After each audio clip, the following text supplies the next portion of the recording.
Good morning, everyone. Originally, uh, Sojun Roshi was supposed to be the speaker.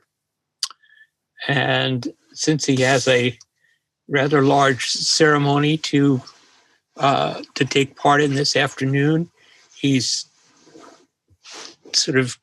he's gathering his energies so that he can do that. So I'm going to speak, maybe not at length, but I'd like to say what we're going to do, I think, today, and to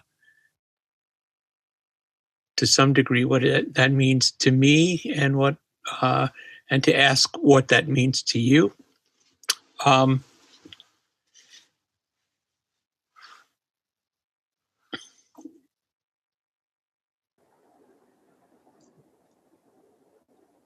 I've been thinking this morning that for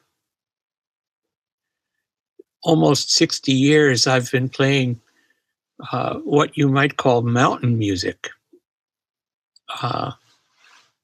and music from the southern parts of this country, and also that for the last long number of years, I've been living on a mountain, and we've been practicing on a mountain. A Zen temple has two names. It has its temple name, and our temple name is Shogakuji, which is named after, it's based on Suzuki Roshi's Dharma name. And temple also has a mountain name. And our mountain name is Old Plum Mountain. And so all of us have been coming to the mountain day by day and climbing it, roaming about there. Old Plum Mountain, there used to be in the middle of the courtyard a big old plum tree that became ill, and we had to cut it down. It was like a death in the family when that happened. But it was right there in the middle of the courtyard between the zendo and the community room.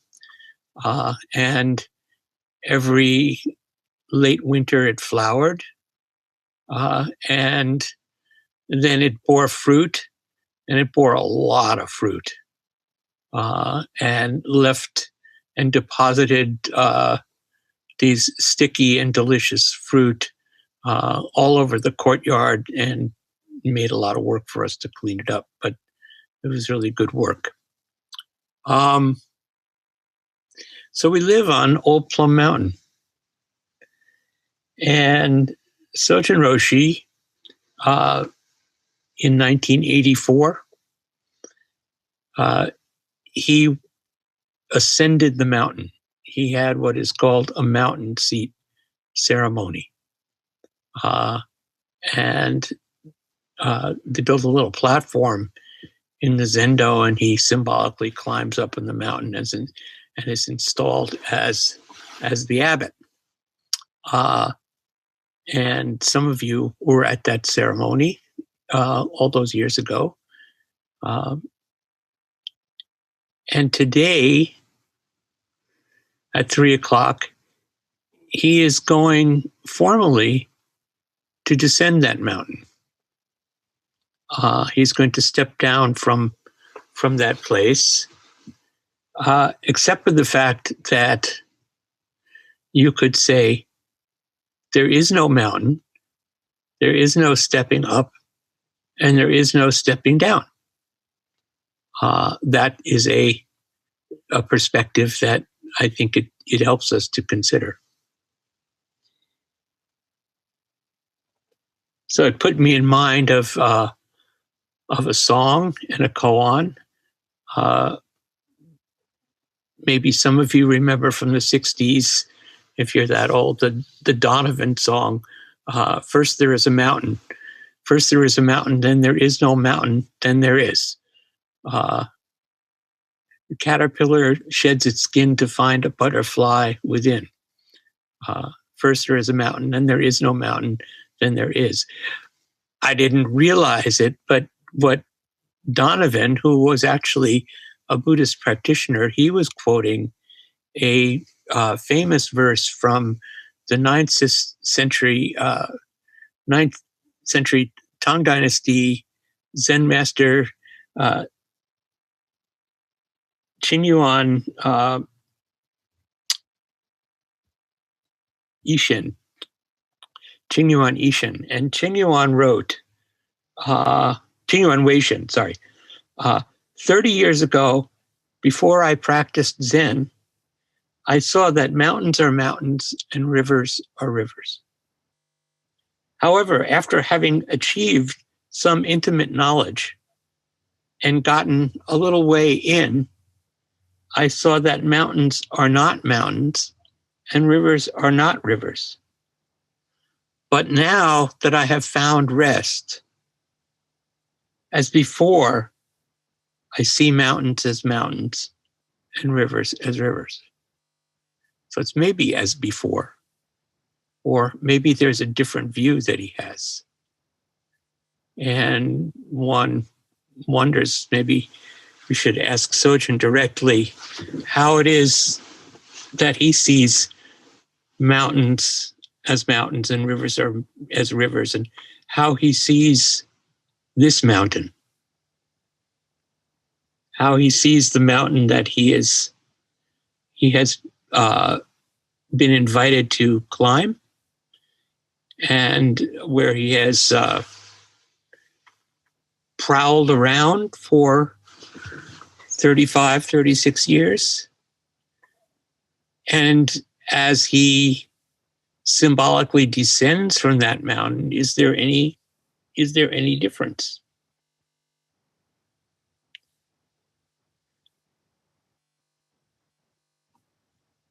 So what's going to happen this afternoon, which ordinarily would happen with the whole Sangha gathered in person, but we're going to gather on Zoom, is that a small procession, maybe 5 people or so, is going to meet Sojun Roshi and go around to the various altars and offer flowers and respect and bows. And then we're going to come up, ordinarily you would come up to the abbot's room. But for health reasons, we've set that up outside in the courtyard. And I'd say all of this is going to be live streamed and also recorded. And I really encourage you to come, because it's a very important moment in our community life. So we'll gather around the table, and Sojun Roshi will hand the seal. There's a temple seal that was carved for us out of marble. It was carved by Hoitsu Suzuki, Suzuki Roshi's son, and Hoitsu will be with us on the broadcast this afternoon. Anyway, the seal will be handed to Sojun Roshi, and he'll examine it, and then he will give it back to the board president. And that is really the important part of that part of the ceremony. In this case, what we are also doing is we are inviting Sojun Roshi to take a new position. So when he hands back the seal, he will be given a scroll by the board president. And the scroll will invite him to take a new position, the position of founding Dharma teacher. And that will be a lifetime position, and there's only going to be one of them. It's only him, because he's really our founding teacher. And I hope, I expect that he will accept that position. I think the deal has already been made, but you never know what's going to happen. And then we're going to go into the Zendo, and Sojun Roshi makes some offerings there, and he'll sit down in his abbot's seat for the last time as abbot, actually, and give a short talk or statement, and then various short words of appreciation from a selected number of people. And then Sojun Roshi and the procession will leave. And that will be the end of the ceremony. It's actually a pretty simple ceremony. But it's powerful because he has been inhabiting that mountain for so long. And so many of us owe so much of our lives to the stability that he has manifested while living on that mountain, and that he has really transmitted and shared to many of us. And so even though we may have come a bit wild and rough around the edges, he has accepted all of us. Each of us and all of us have been accepted onto Old Plum Mountain and given a place to live and practice there. And I was thinking over the span of Sojun Roshi being the priest here at Berkeley Zen Center, how much has happened, how much turmoil there's been in our world.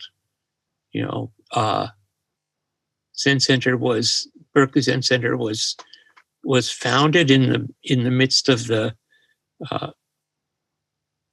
Vietnam War, the Civil Rights Movement, the psychedelic upheaval.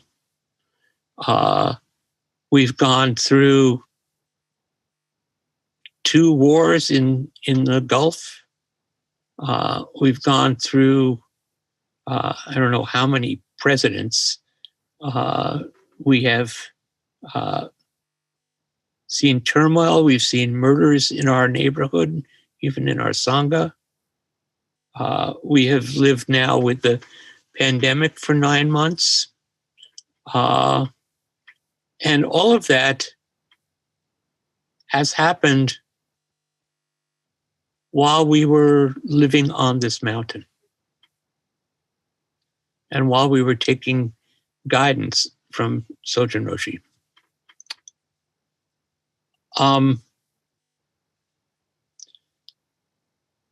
Originally, in China, Zen monasteries were established in the mountains. That's why they had mountain names. And they were remote. They were removed from the hustle and bustle of the life in the cities and the politics and the jockeying for power and position. And they were seen as kind of remote and retreat places. But I'm not sure that it was ever really that way. I know when I first went to Tassajara for a short practice period, I thought I was very far away from home. But the events of home, things happened in my family. They reached all the way down that dirt road and came right to my door there, and they had to be responded to. So the mountain that we live in, that we live on, is the mountain right in the middle of the world. It is not remote from anything. It's right there.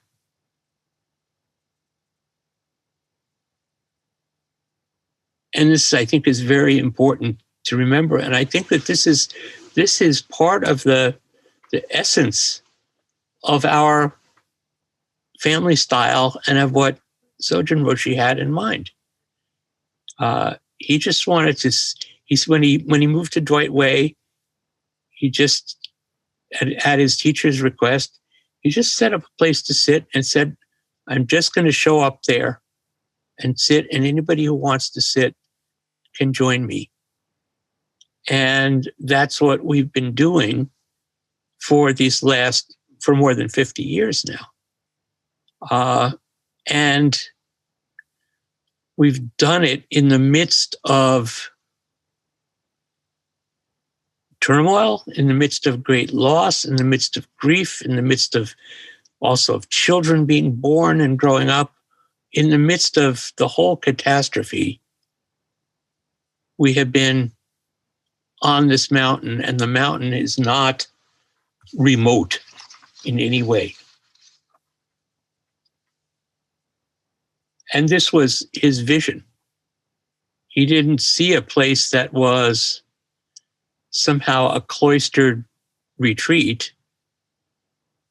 Rather, he saw a place where people could find refuge within their everyday life, within our everyday life.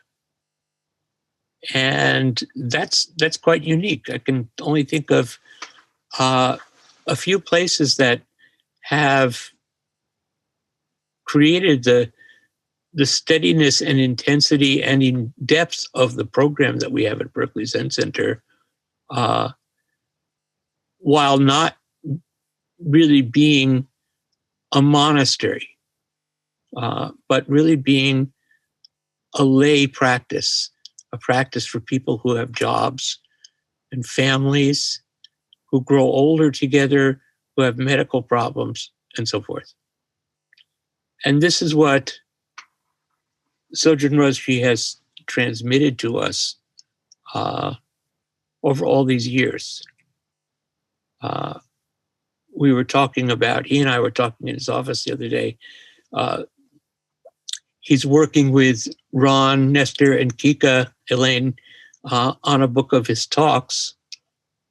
And I think the three of them together are doing a really wonderful job, a wonderful, impossible job, culling about 3,000 talks, literally, that have been recorded.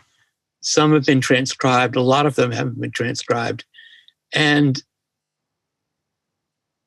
they're wonderful. And once they get refined, they're I think, very valuable.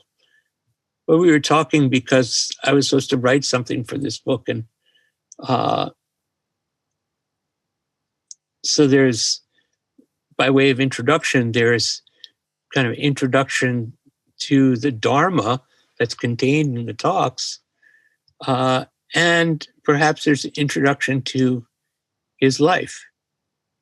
I mean, I've attended almost all of the talks in the last 30, 35 years, except for when I've been out of town.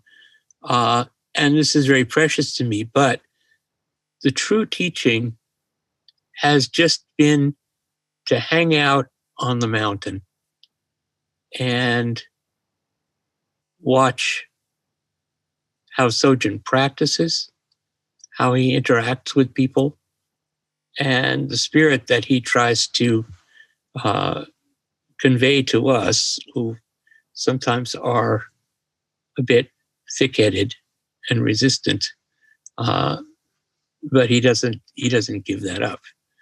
And so it's the living of this Dharma that, to me, is the most valuable and the most rare opportunity that all of us have to live with and be with our teacher for all these years. and to have him be ordinary in the best sense of the world. His Dharma name is Hakuryu Sojin. He received the name Sojin from Suzuki Roshi when he had priest ordination. Just that one, he just received that one 2-syllable name, 2-character name. And that means essence of purity. And then when he received Dharma transmission from Hoitsu Suzuki Roshi, Hoitsu Roshi gave him a second name, Hakuryu, which means white dragon. So we've been living in and around this dragon for all of these years. And, on the one hand, you've got to be careful with dragons. But at the same time, the dragon is a protector and creates a reality of safety. And I feel like that's what I've been blessed with, and that's what many of us have. And it's quite remarkable because certainly isn't an idea that I ever would have had before I came here. It's not how I could have imagined living or what I thought was, going to unfold in my life or lives. And I'm not sure any of us could have imagined it, but it is what happened. And today, even though Sojin Roshi is stepping down off the mountain, he's not going anywhere. It's true, his health is declining, his energy is declining, and it's really important at this stage in his life for him to finish some of the writing projects and some of the other things that he's really wanted to do. At the same time as he's not becoming a different person, he's the same person. And he'll be continuing to meet with people as they need him, and he'll be continuing, hopefully, to do his online group Dokusan and to give talks. So there will be a change, but it's a little hard to quantify it, and certainly impossible to qualify it. We will have to see.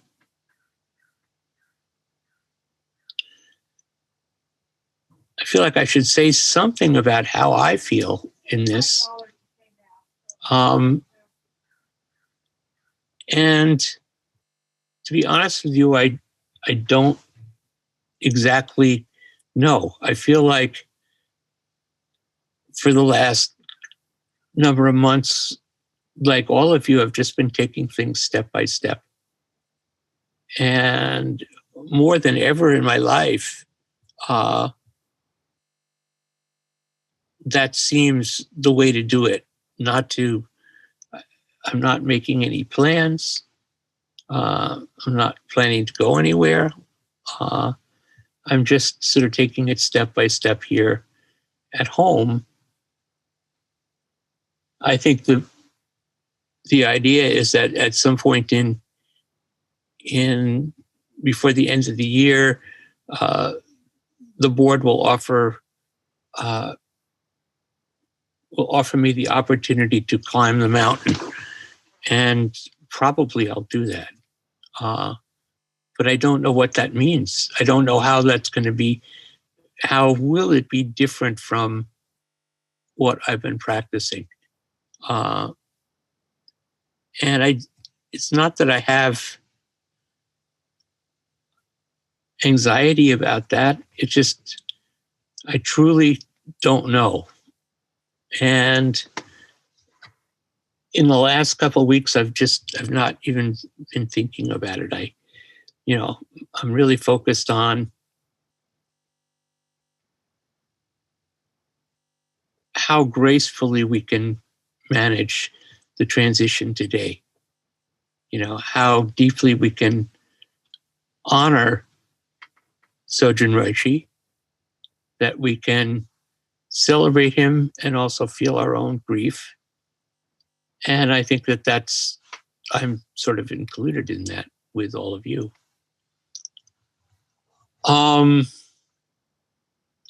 I just want to say, and I'll say this again in the ceremony, that we've had a really great working team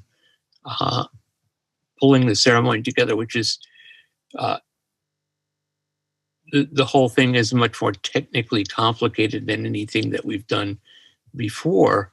And we've had a lot of great assistance, which we'll cite this afternoon. But I want to particularly thank Steve Weintraub, who agreed to be the director for the ceremony.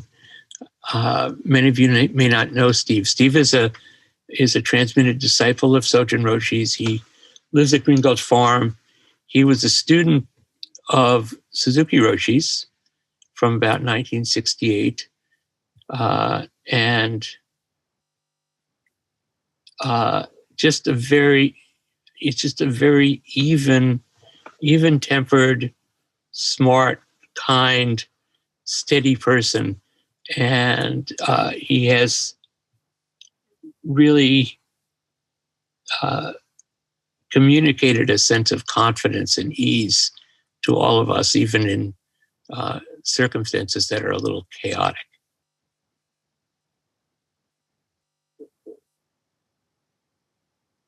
So I'm going to close, I think, by reading these words from Chinyuan once more.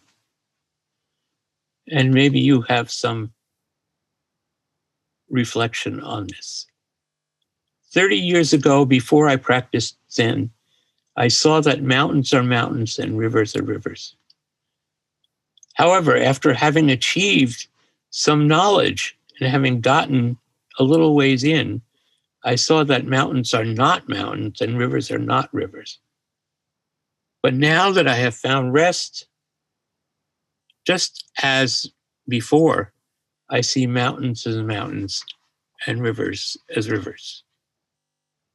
So with that, I think I'm going to end and open up to questions and comments, which I'll let Blake facilitate, if that's okay. So thank you. Thank you, Hozan. I invite you to raise your virtual hand and ask a brief question and direct question. You can also type questions into the chat, and please put the word question in front of it and then type, and I will read it. Please step forward.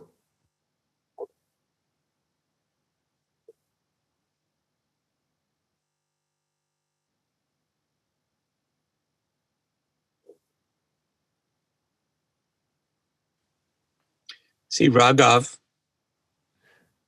I invite Raghav to unmute himself and ask a question. Thank you, Blake. Hi, Hozan.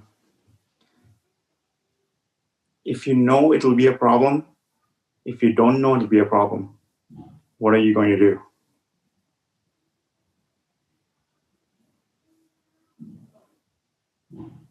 Don't be stupid. If there's something you can know, then you can deal with that. Then you have some basis for dealing with that problem. If you can't know it, be careful.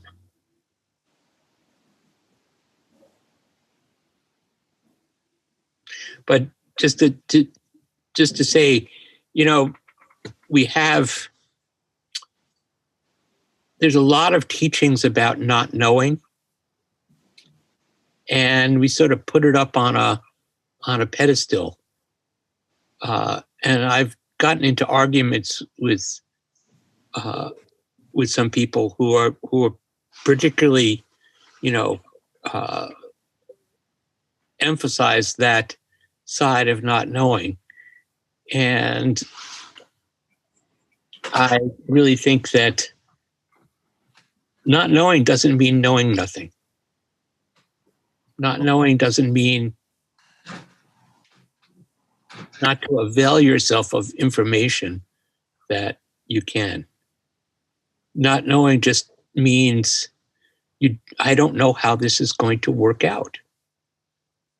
And even if I have the best information and the best intention, I then have to observe what's happening, because what occurs may very well have some mixture of positive and negative aspects. So maybe that's enough. Thank you for that question. I invite Heiko to unmute himself and ask a question. Hozan Sensei, thank you for being here in the gap, being here in person. My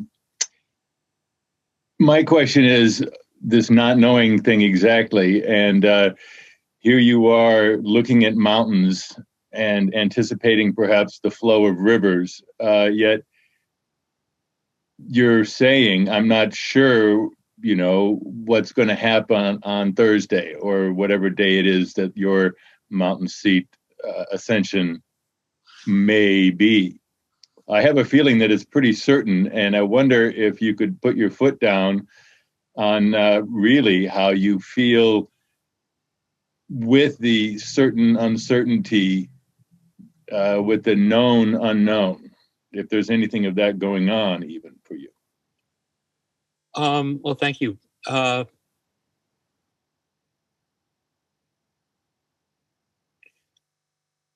honestly don't know, and I feel, on one hand, there's been, I've learned a lot. I have a lot of preparation, but things turn really quickly. I mean, we thought we knew a lot of things about our practice, and all of a sudden the pandemic comes in and throws the whole thing on its head. And so we really have to recognize that we don't know. And I think that, to me, that's part of what this koan is about. That you have to recognize that each of these so-called stages that Qingyuan outlines is based on one's thoughts and perceptions. So what I would say is that in each stage, you have a feeling tone, or you have a certain broad understanding, but you need to recognize it's all in your mind. If you think mountains are really there and rivers are really there, that's in your mind. If you think that they're not, that's in your mind. If you think that they are again, and you have a different, more complex understanding, that's in your mind. So whatever ideas I have in my mind have to be shaped by what actually happens. And that's something that I don't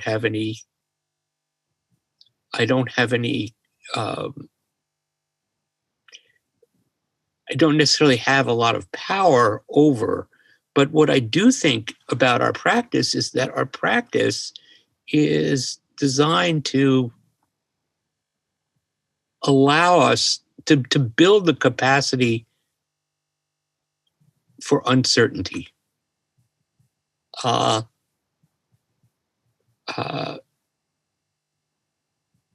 build our ability to meet circumstances that we don't fully understand without getting thrown into the mud by them, but standing upright in those circumstances.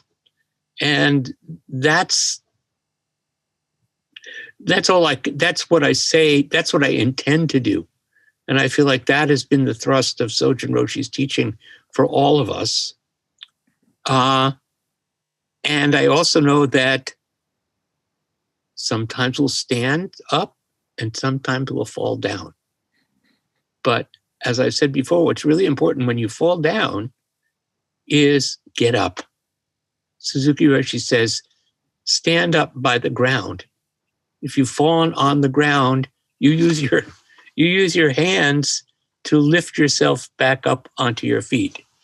And that's a much better solution than rolling around on the ground and saying, I'm on the ground, I'm getting dirty, I'm getting full of mud, like that. That doesn't help anything.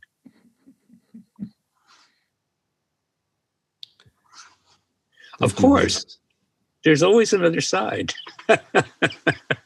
There's a story of Layman Pong's daughter, which is like one of my favorite stories. They were out walking to market, and he tripped and fell down on the ground. And he was lying there, and he looked over his daughter, and she threw herself on the ground. And he said, "What are you doing?" And she said, "Papa, I'm helping." So there's always another side. Thank you very much, Hozan. And I am surprised how much I admire the heroism of your holding position, staying where you are, and I was hoping you would anticipate. Thank you so much. Thank you, Heiko. Thank you, Hozan and Heiko. Kurt asks, will you do this song later? And perhaps you won't do it today, but in the future you can regale us with your guitar. I would love to. Here's what's going on. And this is part of the reality of our lives. What I've noticed for the last 5 or 10 years is that it's harder and harder for me to sing. And I've had this fully examined, and it turns out I have a partially paralyzed right vocal cord. And there's nothing really they can do about it, because my speaking voice is fairly normal. But if I listen to tapes of my singing, which I have a lot, or tapes of my chanting, my voice was very different. And I will say that has been emotionally really difficult not to sing, because it's one of the greatest pleasures, and it's something that's it's happening in my head. And it's something, I think it's the experience that we all have of having to let go of things as we grow older. So I don't know. I'm sure that I will sing again here. And also I'm trying to figure out how to sing. And basically, I think what's really good is to not have such high standards. So I'll do my best, but not today.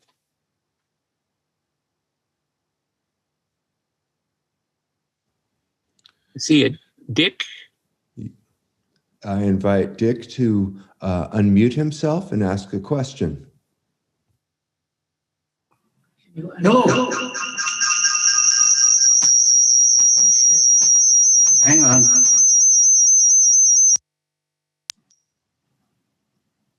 Is that better? No.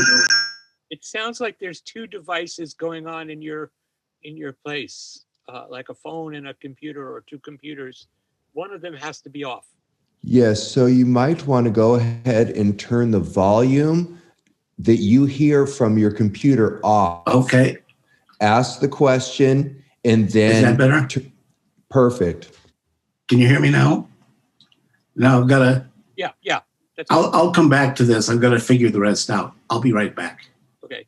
Go on to someone else. We can hear you fine if you'd like to ask your question now.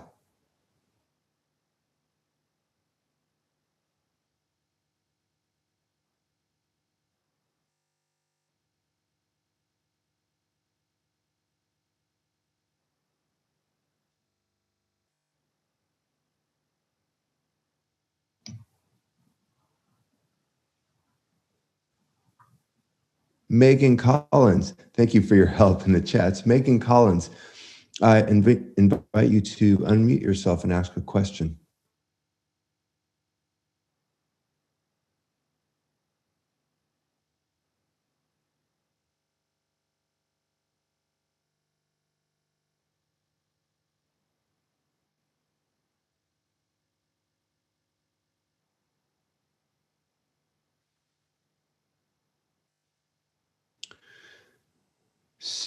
Okay, let me move on. Stephanie Solar. Oh, we're coming again with Dick. We're ready?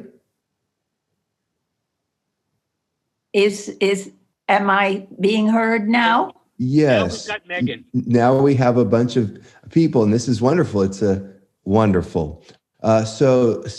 Dick, speaking on Stephanie's Solar's computer, could you hold on for a second? And then Megan Collins, we can hear you. Please ask a question. I say, Hozan Sangha has always been very important to me in my life at Berkeley Zen Center. And I feel very isolated during this time. Have you any suggestion? I think that structurally, this is a very easy moment to feel isolated in. I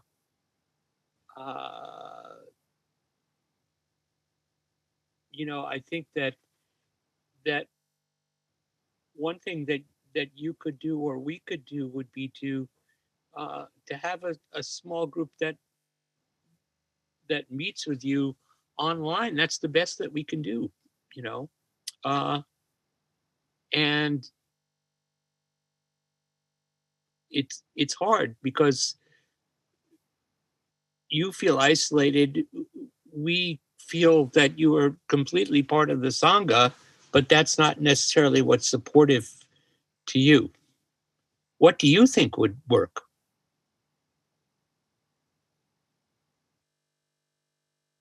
Megan, you have to unmute yourself again.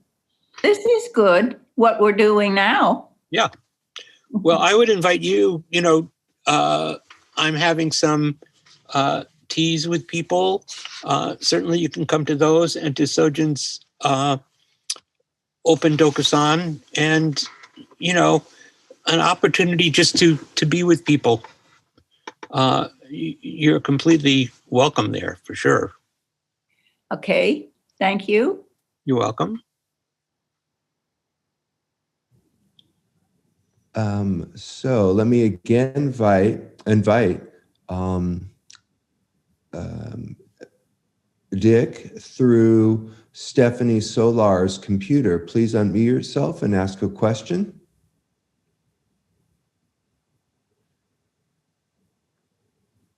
Now you're muted. That better? Yes. Perfect. And now we can hear each other. Thank you. Well, greetings, everyone. I was in the process of writing a poem for Sojin, and I was wondering if it might. And I was wondering if it might be appropriate to read it now and see if it's something I should read in this afternoon ceremony. So, hang on. Let me make a suggestion. Yeah. Well, first of all, people won't be reading this afternoon. There's not going to be a kind of open forum, but tomorrow night, if you can come to the Open Sangha meeting tomorrow night, you can read your poem to everyone. Good. That's the place, because we had to argue with Sojin to have even 9 or 10 people speaking for 2 minutes of appreciation. All of us owe so much appreciation that unfortunately he would be sitting there for about a year before we got through with all of this. So, absolutely. But what I would suggest is, don't telegraph your poem. Save it and read it on Sunday night. Done. Can you do that? Sure. Great. Thank you. Well, we have time for a few more, if there are a couple more questions. So there was a suggestion that we start vigorously doing Friday afternoon teas with senior students. So that was out there. Please raise your hand, and I want to thank you for your patience. And there are many people that don't come often, so you can unmute yourself and ask a question if you don't know how to get to the blue hand, because I know there are some people who don't often come through Zoom, but because of the events for today are here for the first time. Yeah, and there are a lot of people that we don't know, and I'd love to hear from you, even briefly.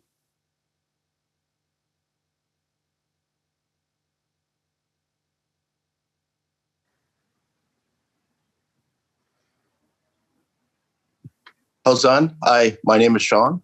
Hi, Sean. Where are you?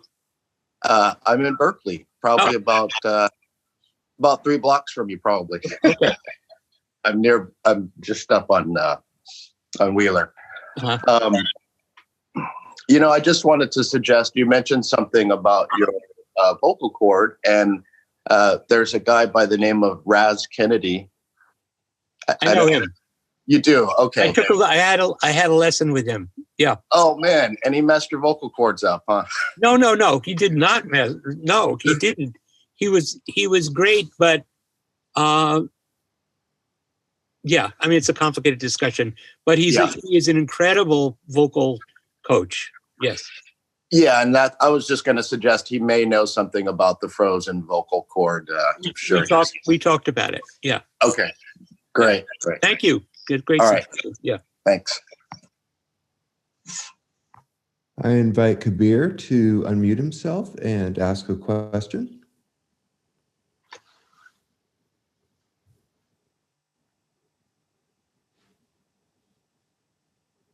Hi, Hozan. Hi, Kabir.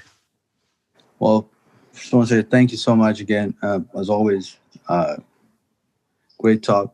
I was flipping to something the other day and read something about Bodhidharma when he told that king in China that all Buddha's teachings are empty. And that's when the king got upset and Bodhidharma left to Japan. So what did exactly he meant that all Buddha teachings are empty? Well, he was speaking in a particular context. The context of that conversation was that Emperor Wu, basically, he said, I built all these temples and stupas. What merit is there in this? Wanting to know, it's like, okay, what do I get back from this? And Bodhidharma basically said, nothing. No merit whatsoever. That was his answer, his tough medicine to a king who wanted to get value for his actions. But to me, it's not a categorical statement. And so in that,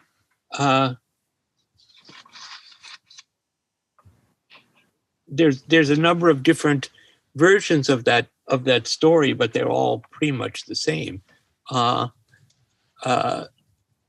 when Emperor Wu got irritated, then he said, who is talking to me? And Bodhidharma said, I don't know. then he turned around and walked away. And, and he turned, Emperor Wu turned to his assistant and basically said, who was that masked man? Anyway, yeah, it was, every teaching is a medicine or corrective to something that's out of balance. And in this case, Bodhidharma was giving a tough response to a question that he thought was going to be problematic for the emperor. Sort of like his expectation, like what's in it for me type of attitude. Like kind of like the gaining mind that the emperor had, and sort of. Well, yeah, but it's also part of the challenge is that the emperor was doing what was expected of him. You're expected is a tradition of merit making. I see. Okay. But when it's not that we're not making merit. It's that when we dedicate that merit, we give it away. We give it away. It's not for. Sometimes merit is seen as a kind of. It's a transaction. I make merit so I can have a more auspicious rebirth.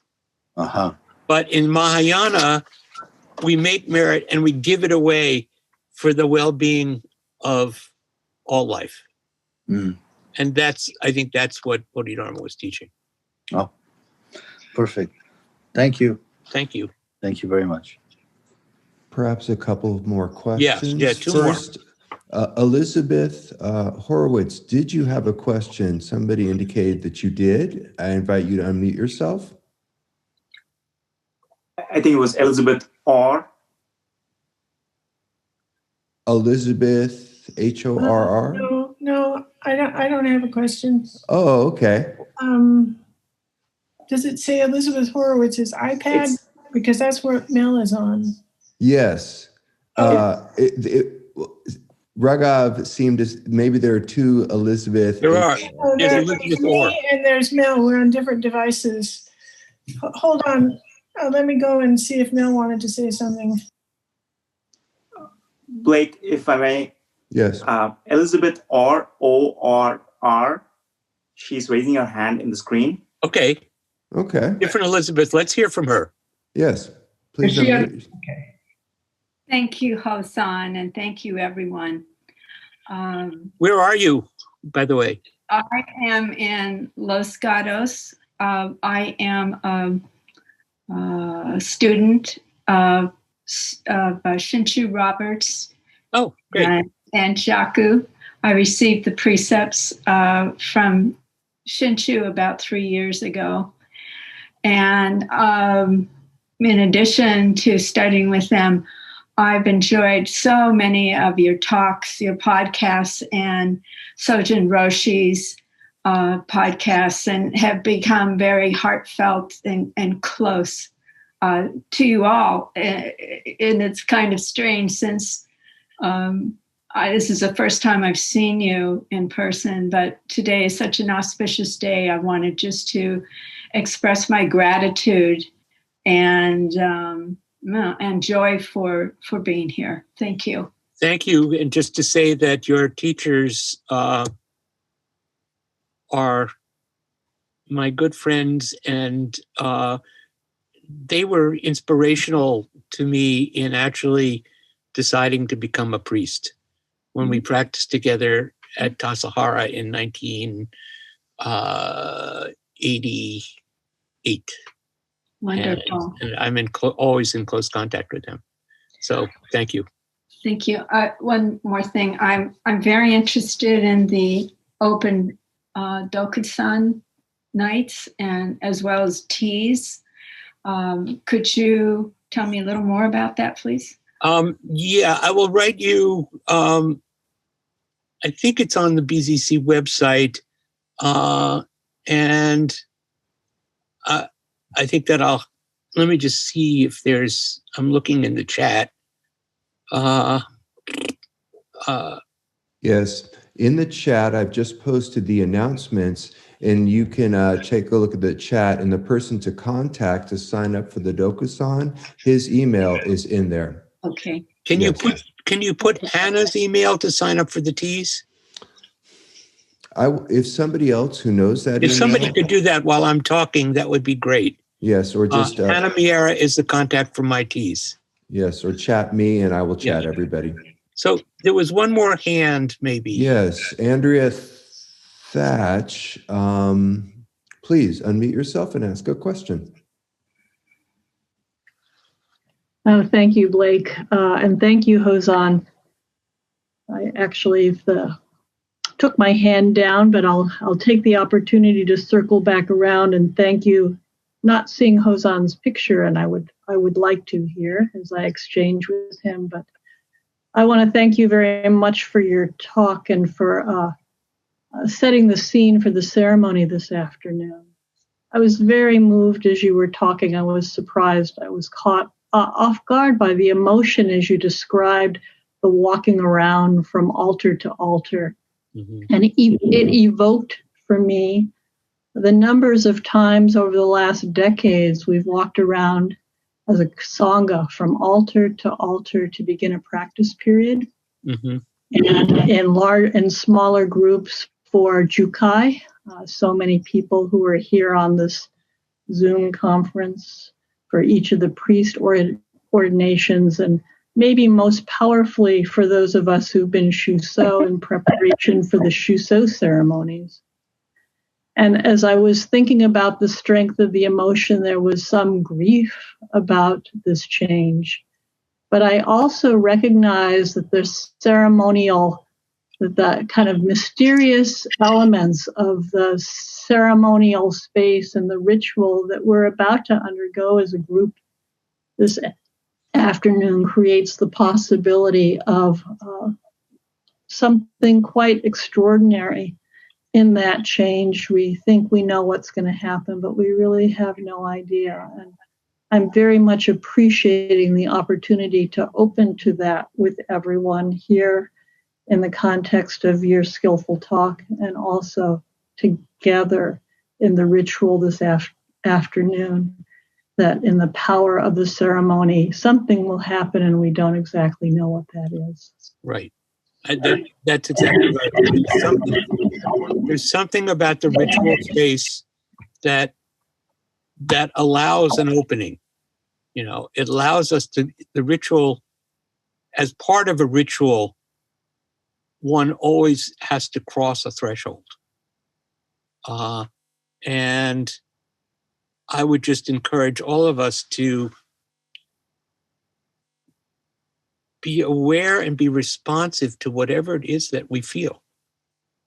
And I think that is at the heart of our practice, of Soto practice, is actually that every moment is that ritual space. That every moment we want to cultivate that openness, that receptivity.